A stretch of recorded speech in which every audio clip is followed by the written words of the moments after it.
ഭരണകൂടം ലോകോത്തര ഭരണകൂടമായി അംഗീകരിക്കുന്ന ഒരു പ്രത്യേക സാഹചര്യത്തിലാണ് ലോകം കടന്നു പോകുന്നത്. പ്രധാനപ്പെട്ട കാരണം ഒന്ന് നെതന്യാഹുവിനെ വീഴ്ത്തി, രണ്ടാമതും മറ്റൊരു കാരണമുള്ളത് ലോക ക്രിമിനലായിട്ടുള്ള അഥവാ ആയത്തുള്ള ഖമനയുടെ ഭാഷ എടുത്ത് പറയുകയാണെങ്കിൽ ഏറ്റവും വലിയ ലോക കള്ളനായിട്ടുള്ള ട്രംപിനെയും ഇറാൻ ഭരണകൂടം രണ്ടാമതും തറപ്പറ്റിച്ചിരിക്കുന്നു എന്നതാണ് വസ്തുത. 2025 ജൂൺ മാസത്തിൽ വലിയൊരു ആഘാതം വരുത്തണമെന്ന് ആഗ്രഹിച്ചുകൊണ്ട് ഒരു അറ്റാക്ക് നടത്തിയിരുന്നു. ആ കായിക ബലത്തിൽ പരാജയപ്പെടുത്താൻ സാധിക്കാതെ വന്നപ്പം 6 മാസങ്ങൾക്ക് ശേഷം വലിയ മുന്നൊരുക്കത്തോടുകൂടി പ്രൊട്ടസ്റ്റുകളെ അഥവാ മൊസാദിൻ്റെ കൂലിപ്പട്ടാളക്കാരെ തൊഴിലാളികളെ പറഞ്ഞയച്ചു. പക്ഷേ അവിടെയും ഇറാൻ ഭരണകൂടം അജയ്യമായി നിലനിന്നു, അവരെയൊക്കെ നിലം പരിശാക്കി അടിച്ചമർത്തുകയും ചെയ്തു.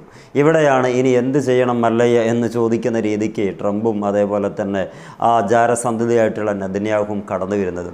എന്താണ് ലോകത്ത് എവിടെയെങ്കിലും സമാധാനം നടക്കുന്നുണ്ടോ എന്ന് അന്വേഷിച്ചതിന് ശേഷം അവിടെ എങ്ങനെ ആ സമാധാനം തകർക്കാൻ കഴിയുമെന്ന് ആലോചിക്കുന്ന രണ്ട് വലിയ ജീവി അല്ലെങ്കിൽ വലിയ അസമാധാനത്തിൻ്റെ വിത്ത് പാകാൻ പറ്റിയ ക്രൂവൽ ഏരിയകളിൽ നല്ല രീതിക്ക് വർക്ക് ചെയ്യുന്ന രണ്ടാളുകളാണ്.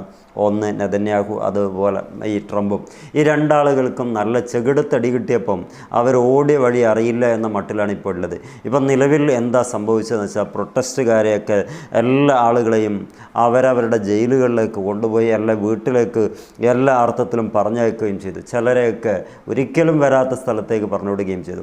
ലോകത്ത് ഇത്രമേൽ അജയ്യമായി നിൽക്കുന്ന ഒരു ഭരണകൂടം ഉണ്ടോ എന്ന് ചോദിച്ചാൽ ഒരിക്കലും സാധിക്കില്ല എന്നതാണ് വസ്തുത. കാരണം ഒരുപാട് രാജ്യങ്ങൾ ഈ അമേരിക്കയുടെ പറയുമ്പോഴേക്ക് മുട്ടിലെഴിയുന്നതാണ്. നമ്മുടെ രാജ്യത്തെ പോലും ചിലപ്പോഴൊക്കെ അങ്ങനെ കാണാറുണ്ട്. ആ രീതിക്ക് ഈ ഭരണകൂടം അത്രമേൽ വലിയ രൂപത്തിൽ ആ ഒരു അങ്ങേയറ്റത്തെ ഒരു ഡിസിഷൻ മേക്ക് ചെയ്തു.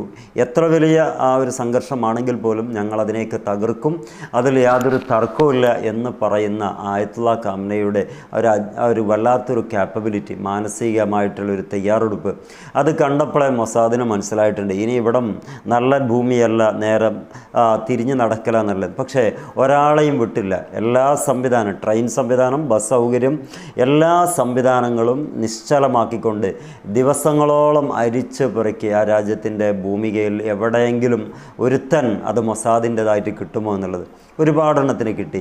ധാരാളം എണ്ണത്തിന് വേണ്ട രീതിക്ക് പെരുമാറാൻ അവിടുത്തെ സായുധ സേനക്കും അതുപോലെ തന്നെ പോലീസ് സേനക്കും സാധിച്ചു എന്നുള്ളതാണ്.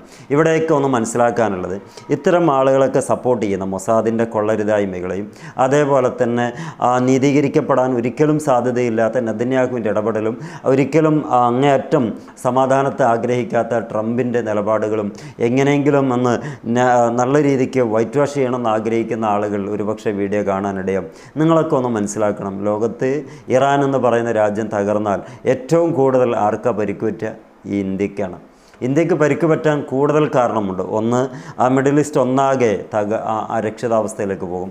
മിഡിൽ ഈസ്റ്റിൽ കൂടുതൽ രാജ്യത്തിൽ നിന്ന് ആ പ്രവാസികളായി ജീവിക്കുന്നുണ്ടെങ്കിൽ പോലും ഇന്ത്യയിൽ നിന്നാണ് ഒട്ടുമിക്ക പ്രവാസികളായിട്ട് അവിടെ ജീവിതം മുന്നോട്ട് കൊണ്ടുപോകുന്നത്. അവരുടെ സമ്പത്താണ് നമ്മളിപ്പോൾ ആസ്വദിച്ചു കൊണ്ടിരിക്കുന്നത്. അവരവിടെ പോയതുകൊണ്ടാണ് നമ്മളിങ്ങനെ ഇന്ത്യ രാജ്യം വളരെ ഡെവലപ്ഡായിട്ട്, പ്രത്യേകിച്ച് കേരളം ഡെവലപ്ഡായത്. അതേപോലെ തന്നെ ഇന്ത്യയുടെ എണ്ണമറ്റ സമ്പത്തുകൾ അവിടെ ഇൻവെസ്റ്റ് ചെയ്തിട്ടുണ്ട്. അതൊക്കെ ഒന്നുമല്ലാതെ അരക്ഷിതാവസ്ഥയിലേക്ക് പോകും.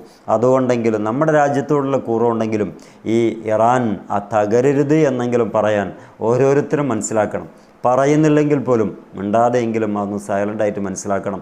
കാരണം ഇന്ത്യ പോലത്തെ രാജ്യത്ത് നിലനിൽപ്പ് വളരെ അത്യാവശ്യമാണ്. കാരണം ഇവിടെയുള്ള എല്ലാ സമ്പത്തും നമ്മൾ ഉണ്ടാക്കിയതല്ല, മറിച്ച് വിദേശികളുടെ ഒരു വലിയ കയ്യൊപ്പ് അതിലുണ്ട്. നമ്മുടെ ഊർജ്ജ സംവിധാനങ്ങളാണെങ്കിൽ ഇറാൻ്റെ വലിയൊരു സൗഹൃദ ബന്ധം ഉപയോഗപ്പെടുത്താൻ സാധിക്കുന്നുണ്ട്. ഇറാൻ തകരുമ്പോൾ നമുക്ക് തകർച്ചയിലേക്ക് പോകുന്നത് ഏറ്റവും പ്രധാനപ്പെട്ട ഊർജ്ജ മേഖലയായിരിക്കും എന്നുള്ളതൊന്ന് ഓർത്തു വെക്കുക. മറ്റൊരു വീഡിയോയിൽ പുതിയ വിശേഷമായി കാണാം.